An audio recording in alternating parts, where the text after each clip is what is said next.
Bismillahirrahmanirrahim. Assalamualaikum warahmatullahi wabarakatuh. Selamat pagi, salam sejahtera bagi kita semua. Perkenalkan, saya Ziadatul Husna Al-Mabrurrohini Alfi, SSITM UKM, merupakan dosen tetap program studi S1 Kebidanan Stikes Brebes.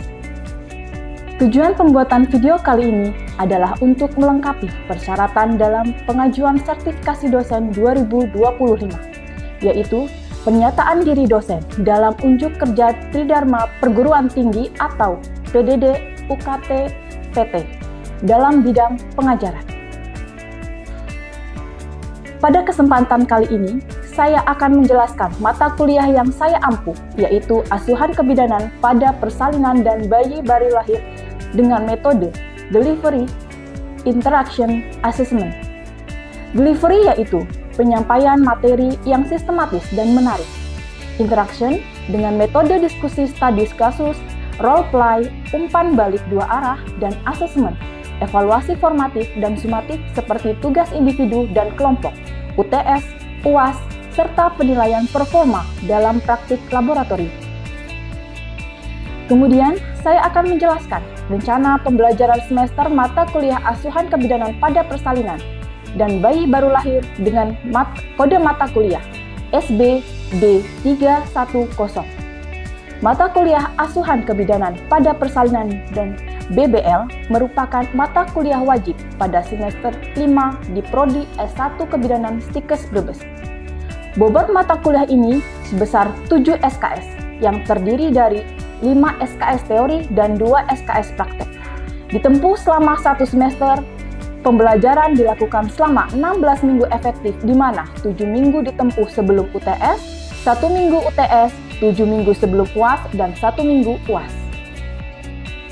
Diharapkan mata kuliah ini dapat memberikan kemampuan pada mahasiswa untuk menguasai konsep dan keterampilan dalam memberikan asuhan kebidanan pada persalinan dan bayi baru lahir yang dapat dijadikan dasar untuk mata kuliah selanjutnya. Capaian pembelajaran lulusan dari mata kuliah ini terdiri dari 4 aspek, yaitu sikap, keterampilan umum, pengetahuan, dan keterampilan khusus. Sikap, ada 3 sikap yang diambil di sini. Yang pertama, S5, menghargai keanekaragaman budaya, pandangan, agama, dan kepercayaan, serta pendapat atau temuan orisinal orang lain. S6, mampu bekerja sama dan memiliki kepekaan sosial serta kepedulian terhadap masyarakat dan lingkungan. S9, menunjukkan sikap bertanggung jawab atas pekerjaan di bidang keahliannya serta mandiri. Keterampilan umum, KU1, mampu bekerja di bidang keahlian pokok untuk jenis pekerjaan yang spesifik dan memiliki kompetensi kerja yang minimal setara dengan standar kompetensi. KU10, mampu bekerja di bidang keahlian pokok untuk jenis pekerjaan yang spesifik dan memiliki kompetensi kerja yang minimal setara dengan standar kompetensi kerja profesinya. Pengetahuan, P1, menguasai konsep teoritis ilmu kebidanan, manajemen asuhan kebidanan, keputusan klinis, model praktik kebidanan, dan etika profesi secara mendalam. P2, menguasai konsep dasar ilmu obstetri dan ginekologi. P14, menguasai teori aplikasi ilmu kebidanan, midwifery science, dan praktek asuhan kebidanan midwifery practice. Keterampilan khusus, KK1, mampu mengaplikasikan keilmuan kebidanan dalam menganalisis masalah dan memberikan petunjuk dalam memilih alternatif pemecahan masalah pada lingkup praktik kebidanan meliputi asuhan persalinan dan bayi baru lahir. KK24, mampu mengelola pelayanan kebidanan di tempat praktik mandiri bidan dan di fasilitas pelayanan kesehatan lainnya dalam lingkup tanggung jawabnya. Capaian pembelajaran mata kuliah. Di sini saya sampaikan ada yang pertama, konsep normal dalam persalinan. Yang kedua, asuhan dan pendekatan pada persalinan normal. Yang ketiga, pengetahuan dan keterampilan pada persalinan dan kelahiran normal pada kondisi kompleks. Keempat, peran bidan sebagai pendamping dan pelindung saat persalinan dan kelahiran advokat. Yang kelima, asuhan sayang ibu dan pelayanan kebidanan yang responsif. Yang keenam, kesiapan dan ketahanan melakukan pertolongan persalinan. Yang ketujuh, konsep penilaian kemajuan persalinan. Kedelapan, cara meningkatkan hasil kelahiran melalui promosi dan advokasi. Kesembilan, pendampingan persalinan pada ibu. Kesepuluh, cara mempertahankan kenormalan persalinan. Capaian pembelajaran berikutnya yaitu yang ke-11, perubahan psikologis dan dampaknya, 12 faktor 5P dalam persalinan, 13 tahapan persalinan kala 1, 14 tahapan persalinan kala 2, 15 tahapan persalinan kala 3, 16 observasi dan asuhan kala 4, 17 periode postpartum dini, 18 pertolongan persalinan secara utuh, 19 manajemen nyeri saat persalinan, 20 cara kelahiran dengan posisi bayi sungsang. Capaian pembelajaran berikutnya yang ke-21 yaitu pertolongan dengan ekstraksi vakum, 22 keterampilan pertolongan pada retensio plasenta, 23 komunikasi efektif saat menolong persalinan, 24 lingkup praktik kebidanan dalam asuhan persalinan BBL, 25 manajemen pemberian obat saat persalinan, 26 risk assessment tools, dan 27 asuhan ibu bersalin dan bayi dengan kebutuhan kompleks, 28 pasien safety pada pertolongan ibu bersalin dan bayi baru lahir, 29 trauma perineal, 30 pengendalian infeksi dan perawatan luka. 31 pembelajaran interprofesional, 32 asuhan segera bayi baru lahir, 33 asuhan lanjutan pada bayi baru lahir, 34 pengkajian bayi baru lahir, 35 pemeriksaan fisik, 36 perilaku bayi baru lahir, 37 kuning fisiologi pada bayi baru lahir, 38 imunisasi. Sebagai referensi penunjang, dapat berupa buku teks, jurnal, artikel, majalah yang berhubungan dengan ilmu kebidanan terkait dengan materi yang saya bawakan. Itulah model delivery yang saya sampaikan dalam proses pengajaran yang saya bawakan. Selanjutnya, kita melangkah ke interaction. Interaction sendiri merupakan suatu proses interaksi yang terjalin antara mahasiswa dan dosen guna mencapai capaian pembelajaran. Interaksi yang saya lakukan menggunakan sistem Student Learning Center, di mana sistem tersebut merupakan metode pembelajaran yang menempatkan mahasiswa sebagai subjek pembelajaran, sehingga peserta didik akan belajar lebih aktif, kreatif, mandiri, dan inovatif sesuai kemampuan individu masing-masing. Sistem Student Learning Center yang pertama adalah pembelajaran interaktif, yaitu dosen akan memaparkan materi di dalam kelas dan menyisipkan pertanyaan pada mahasiswa serta meminta pendapat mahasiswa. Kemudian yang kedua adalah small group discussion atau diskusi. Dengan metode ini, pembelajaran betul-betul melibatkan antara kelompok mahasiswa dengan pengajar untuk menganalisis dan menggali topik-topik tertentu yang merupakan isu hangat saat ini. Yang ketiga adalah self-directing learning, di mana metode ini berbentuk pemberian tugas kepada mahasiswa seperti tugas membaca literatur, kemudian membuat ringkasan. Pada pelaksanaan pembelajaran, saya menggunakan metode daring dan luring. Aplikasi daring yang saya gunakan melalui aplikasi Zoom, Google Meet, dan kemudian materi yang tadi saya sampaikan akan di-share lewat WhatsApp. Namun, nanti di awal perkuliahan saya akan membangun keakraban antar dosen dan mahasiswa dengan harapan bisa menciptakan suasana yang kondusif dan terbuka. Kemudian, menjelaskan tentang RPS, membahas kontak perkuliahan untuk membuat kesepakatan bersama terkait perkuliahan baik teori maupun praktikum. Nilai batas minimum tugas, kuis, serta presentasi penilaian agar mahasiswa memiliki pandangan pelaksanaan perkuliahan selama 1 semester ke depan. Asesmen. Asesmen saat ini merupakan suatu proses penilaian untuk mengukur kemampuan mahasiswa secara objektif dalam menerima materi pembelajaran. Indikator penilaian yang saya gunakan terdiri dari beberapa bagian. Yang pertama, saya nilai dari kehadiran mahasiswa sebesar 10%, tugas dengan bobot 10%, praktikum dengan bobot 15%, keaktifan dalam diskusi dan forum dengan bobot 5%, ujian tengah semester 25%, ujian akhir semester 35%. Demikian aspek yang saya terapkan dalam proses pembelajaran dalam kuliah yang saya lakukan. Selanjutnya, saya akan menampilkan proses pembelajaran yang akan saya lakukan di kelas dengan micro teaching secara luring. Selamat menyaksikan.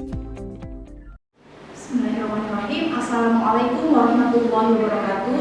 Waalaikumsalam warahmatullahi wabarakatuh. Sehat semua? Alhamdulillah. Ya, alhamdulillah. Hari ini kita bisa bertemu langsung bertatap muka kembali untuk melanjutkan materi tentang persalinan dan bayi baru lahir. Ya. Nanti sebelumnya saya sebelum melakukan kuliahan, coba salah satu bisa minta tolong dipimpin berdoa terlebih dahulu. Berdoa mulai. Berdoa selesai. Setelah berdoa, semoga kita diberikan kelancaran pada program kita hari ini. Saya izin presentasi dulu ya. Nanti saya akan panggil satu-satu. Mbak Intan Aulia ada? Hadir Ibu. Mbak Ipris? Hadir Ibu. Mbak Ranti Rupi? Hadir Ibu. Mbak Kardila? Hadir Ibu. Mbak Pipit? Hadir Ibu. Mbak Tiara? Hadir Ibu. Mbak Salistia? Hadir Ibu. Alhamdulillah komplit semuanya ya. Oke, sebelum perkuliahan kita mulai, saya sebelumnya mau mengingatkan kembali. Sebelumnya di awal kita kontrak perkuliahan sudah dijelaskan terkait dengan RPS. Ya. Ini RPS kali ini kita akan membahas untuk pertemuan di minggu keempat, ya, pertemuan keempat di minggu ke-7 tentang penilaian, ya, kemajuan persalinan. Nanti ini ada beberapa pustaka atau literatur yang biasa saya gunakan dalam perkuliahan ini. Nanti kalau kalian ketemu jurnal yang baru atau nanti ada buku literatur yang baru bisa diupdate karena memang ilmu itu selalu berkembang. Nah, sebelum kita melangkah ke ini ya, ke pertemuan yang sekarang untuk membahas tentang konsep penilaian dan kemajuan persalinan, saya ingin salah satu bisa mereview pertemuan yang minggu kemarin. Siapa yang mau mereview? Iya, silakan Mbak Intan. Pertemuan minggu lalu Ibu membahas tentang persiapan dan ketahanan saat melakukan pertolongan persalinan. Persiapan persalinan meliputi persiapan fisik, psikologis, finansial, dan keuangan. Oh, baik sekali, terima kasih Mbak Intan, jawabannya cukup lengkap. Nah, selanjutnya untuk materi kali ini kita akan ke konsep penilaian dan kemajuan persalinan. Nah, siapa yang tahu ya? Kalau konsep penilaian kemajuan persalinan itu yang biasa kita gunakan itu adalah patokan. Siapa yang tahu patokan itu apa? Saya Ibu. Ya, silakan Mbak Kris. Izin menjawab, pengertian patokan sendiri adalah kertas yang digunakan untuk mendokumentasikan saat persalinan. Nah, bagus. Ya, ini izin saya melengkapi ya bahwa pantograf itu adalah alat untuk mencatat hasil observasi dan pemeriksaan ibu dalam proses persalinan serta merupakan alat utama dalam mengambil keputusan klinik khususnya pada persalinan kelas 1. Nah, hari ini di persalinan kelas 1 untuk gambarnya pantografnya seperti apa bisa kita lihat di sini papan tulis kita sudah menampilkannya ya. Nanti setelah kita menjelaskan pantografnya, nanti kita akan masuk ke praktik untuk implementasi tentang masukan ke pantograf.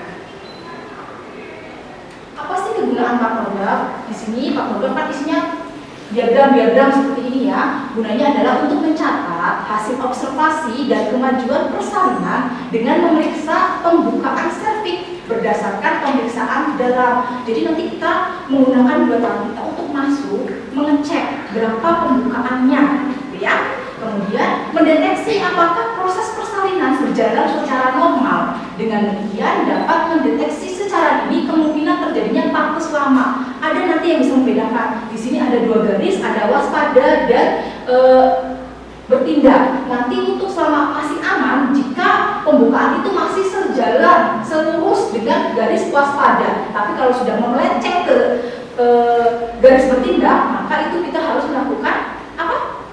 Rujukan. Jadi kalau semasa persalinan masih di garis waspada, maka itu aman, boleh ditanggulangi, boleh ditata-laksanai oleh penyidik. Selanjutnya apa? Hal ini merupakan bagian terpenting dari proses pengambilan keputusan klinik persalinan kala sah. Nah, kita akan kenalan bagian-bagian partograf itu apa saja. Yang pertama ada kemajuan persalinan, meliputi pembukaan serviks, turunnya bagian terendah dan kepala janin, kontraksi uterus. Kemudian kita cek lagi kondisi janin. Kondisi janin itu yang dinilai apa? Ada denyut jantung janin, warna dan volume air ketuban, serta molase kepala janin. Kemudian kita juga cek lagi untuk kondisi ibu, tekanan darahnya, nadinya, suhu badan, volume urin, dan obat serta cairan yang diberikan pada ibu. Semuanya yang ada di sini nanti kalian masukkan ke dalam partograf. Oke, sampai di sini ada yang bertanyakan? Izin bertanya Ibu, bagaimana klasifikasi penilaian pembukaan yang sudah bisa dimasukkan ke dalam partograf? Sip, bagus sekali. Terima kasih pertanyaannya. Ya, jadi Mbak Pipit, nanti kita akan membahas bahwa pembukaan bagaimanakah yang sudah bisa dimasukkan ke partograf. Nanti kita jelaskan di slide berikutnya ya. Nah, di sini cara mencatat temuan pada partograf sebelumnya yaitu tentang identifikasi dulu. Jadi sebelum dimasukkan ke partograf, nanti kita akan mencatat dulu ada nama, umur, grafida, para, abortus. Itu tahu ya, grafida itu hamil, para itu sudah melahirkan berapa kali, abortus itu keguguran. Nah, kemudian jangan lupa juga ada nomor rekam medis, tanggal dan waktu mulai dirawat serta waktu pecahnya ketuban. Kemudian kondisi janin. Nah, di sini ada denyut jantung janin. DJJ ini dinilai setiap 30 menit.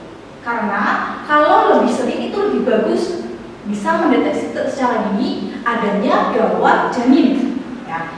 Kok tahu gawat janin itu caranya gimana, Bu? Nah, caranya adalah kita di dalam partograf ini ada dua garis tebal, di atas dan di bawah untuk DJJ. DJJ ini letaknya di sini ya, Mbak ya, di paling atas. Nah, di sini nanti ada partograf itu ada garis tebal di antara 180 dan 100. Nilai normalnya itu DJJ adalah sekitar 120 sampai dengan 160. Apabila ditemukan DJJ di bawah 120 dan di atas 160, maka perlu bu bidan itu harus waspada. Artinya khawatir barangkali nanti ada yang namanya fetal distress. Fetal distress itu kondisi di mana detak jantung janin berada di atas 160 atau di bawah 120. Kemudian kita pindah setelah DJJ, kita pindah ke warna dan adanya air ketuban. Nah, kalau warnanya air ketuban itu adanya letaknya di mana? Nah, di sebelah sini, Mbak. Ini ada air ketuban dan penyusupan. Nah, di sini untuk warna dan air ketuban itu ada kodenya. U jika ketuban itu belum pecah. J jika ketuban sudah pecah tapi ternyata warnanya jernih. Nah, untuk M itu jika ketuban sudah pecah dan air ketuban bercampur dengan mekonium. M artinya mekonium. D itu darah ya, jika ketuban sudah pecah dan air ketubannya itu bercampur dengan darah. Kalau K jika ketuban sudah pecah dan air ketubannya itu kering. Nah, selanjutnya tadi di bawahnya ada penyusupan molase kepala janin. Letaknya di mana? Di sini tadi ya. Di atas itu untuk air ketuban, yang di bawah adalah untuk penyusupan. Penyusupan itu ada 4 ya. 0 jika tulang kepala pada saat VT itu kita raba suturannya. Garis tengah itu disebut sutura ya. Kalau pada bayi yang belum lahir, suturannya masih merenggang, kubun-kubun kepalanya itu masih membuka. Nah, nanti kita pegang di kepala kita, masih ada garis lurus seperti jembatan. Nah, itu suturannya masih terbuka, berarti itu nilainya adalah 0 atau tidak ada penyusupan. Nah, kemudian berubah menjadi 1 apabila tulang-tulang itu saling menempel. Jadi di raba itu ternyata nggak ada renggangnya di tengah-tengah. Nah, itu adalah 1. Biasanya orang menyebutnya dengan bersesuaian. Ya, tulang kepala bersesuaian itu artinya dia sudah saling Kemudian ada 2, di mana tulang kepala itu sudah tumpang tindih. Tumpang tindih ibaratnya seperti ini. Tapi saat kita masukkan jari, kita berusaha memisahkan, itu masih bisa dipisahkan. Itu 2. Tumpang tindih masih bisa dipisahkan. Ya, itu adalah 2. Kalau 3 gimana, Bu? Nah, kalau 3 itu tulangnya sudah tumpang tindih, tidak dapat dipisahkan. Artinya suatu tanda apa? Ada yang ingat? Kalau seperti itu,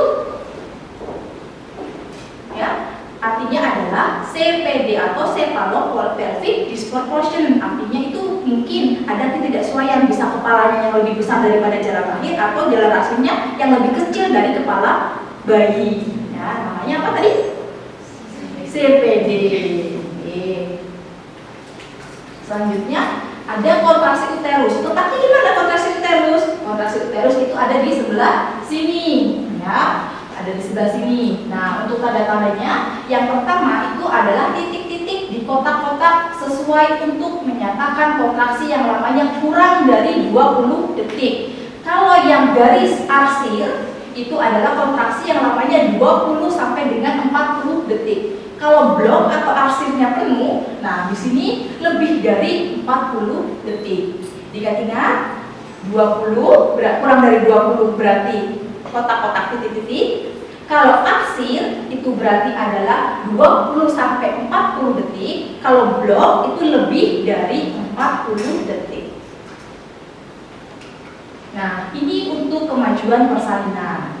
Ya, kemajuan persalinan itu yang dinilai apa saja? Ada 4 kondisi ini, yaitu dilatasi serviks, penurunan bagian terendah janin, obat-obatan dan cairan yang diberikan, serta adanya kondisi ibu. Nah, kita bahas satu persatu. Dilatasi serviks. Nah, pada kolom jalur kedua dari pantograf adalah untuk mencatat kemajuan persalinan. Mana itu? Di sebelah sini, ya. Kemudian angka 0 sampai 10 yang tertera pada tepi kolom kiri, yang ini 1, 0 sampai 10 ya, di sini adalah besaran dilatasi serviks. Artinya pembukaannya sudah berapa? Ini ada di sini dari 0, 1, 2, 3, 4 sampai dengan 10. Ini ya, sebelah sini. Ya. Kemudian pada pertama kali menulis pembesaran dilatasi serviks harus ditulis tepat di garis waspada. Kata kuncinya adalah pembukaan serviks itu harus di atas 4. Artinya minimal itu 4 dengan kontraksi uterus yang sudah cukup adekuat. Nah, tadi pertanyaan Mbak Pipit akan dijawab di sini ya, bahwa kalau mau masukin ke pantograf itu adalah harus masanya itu fase aktif. Yang pertama, fase aktif itu adalah pembukaan 4 ke atas. 4 sampai 10 itu fase aktif ya, intinya itu ya. Jadi kalau udah mau masuk pantograf adalah sudah pembukaan 4 dan kontraksinya sudah adekuat. Dikatakan adekuat jika sudah mulai arsir. Jadi 20 sampai 40 detik. Oke, next. Penurunan bagian terendah janin itu 0 sampai 5. Nah, akan ditulis di sini. Ya, di bawahnya garis waspada ini ada 0 sampai 5 itu di situ. Kemudian untuk obat-obatan yang diberikan itu akan diberikan di sini. Ini. Ini. Ya, di sebelah sini. Kemudian kondisi ibu tadi yang di nadi, tekanan darah, temperatur tubuh, urin itu akan dimasukkan di sini. Oke, sampai di sini kita akan praktek mengisi pantograf. Coba siapa yang berani untuk maju mengisi kasus yang ada di depan? Ini Bu. Ya, silakan Mbak Lia untuk mengisi pantograf di depan. Silakan Mbak. Kasusnya ini ya.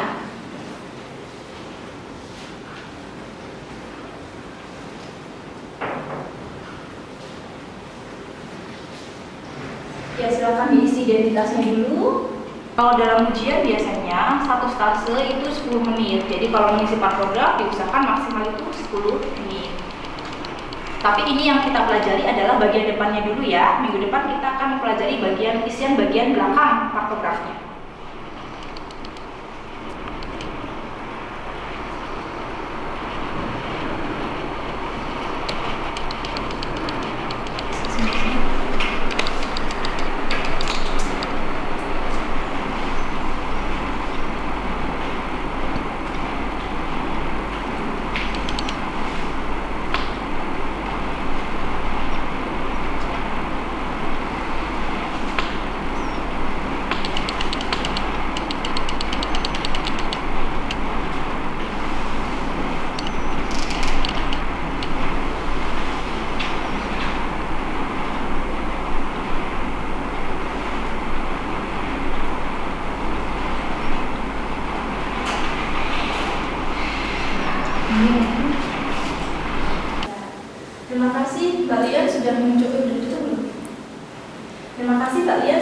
sudah mengisi. Coba teman-teman ada masukan terkait kartograf yang sudah diisi oleh Mbak Lia? Cukup, bagus semua ya. Nah, alhamdulillah kurang lebih seperti itu ya untuk perkuliahan hari ini. Kita sudah mencoba mempraktekkan pengisian kartograf. Insya Allah nanti minggu depan kita akan membahas tentang isian bagian belakang kartograf. Ada yang ditanyakan? Tidak ada. Kalau tidak ada pertanyaan, maka saya cukupkan untuk perkuliahan hari ini. Terima kasih perhatiannya. Saya akhiri. Wassalamualaikum warahmatullahi wabarakatuh. Waalaikumsalam warahmatullahi wabarakatuh. Demikianlah deskripsi singkat dan cuplikan proses pembelajaran yang saya terapkan pada asuhan kebidanan pada persalinan dan bayi baru lahir. Semoga bisa menjadi gambaran mengenai kinerja pada aspek pengajaran yang saya lakukan. Saya mengucapkan terima kasih banyak kepada seluruh tim penilai dan panitia penilai Smart Dosen 2025, mengucapkan terima kasih kepada Stikes Brebes, Prodi S1 Kebidanan dan Pendidikan Profesi Bidan, serta seluruh sivitas akademika Stikes Brebes. Demikianlah yang saya sampaikan, mohon maaf bila ada kekurangan. Wabillahi taufik wal hidayah, wassalamualaikum warahmatullahi wabarakatuh.